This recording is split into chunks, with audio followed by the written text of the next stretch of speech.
Jesus said there was a certain landowner who planted a vineyard and set a hedge around it, dug a wine press in it, and built a tower. Now Isaiah 5 says it this way. The vineyard owner dug it up and cleared out its stones and planted it with the choicest vine. He built a tower in its midst and also made a wine press in it. Here's your first note tonight. God always does all the work.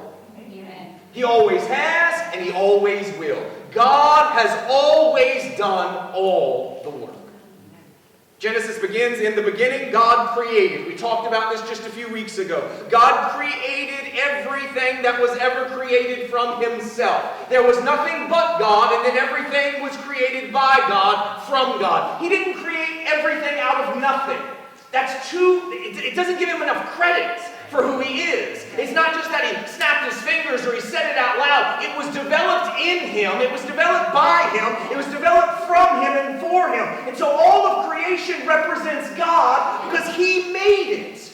Right? If you're an artist and you create art, it's a representation of you. It's a part of you. It comes from you. How else could the heavens declare His glory other than the heavens contain His glory?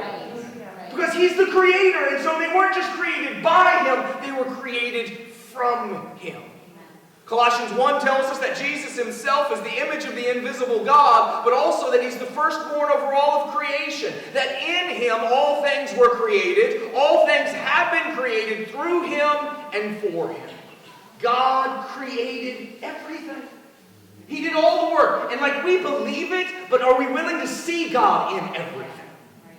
We have this tendency to see the fallen part instead of the perfect part.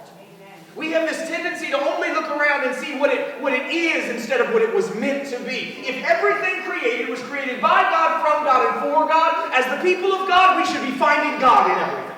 Yes. We should be the people saying, but do you see where God is in this? Do you see where God was in this? Do you see what God was doing in this? Do you see how God put Himself in this? I think it's so important because we have decided to let sin destroy things that God still calls beautiful. Yes. And why are they still beautiful? Because He's still in them. Because He's sustaining them even though they are coming to their demise. Do you know why they haven't died yet? Because He's still in them. His breath is still breathing. His goodness is still present.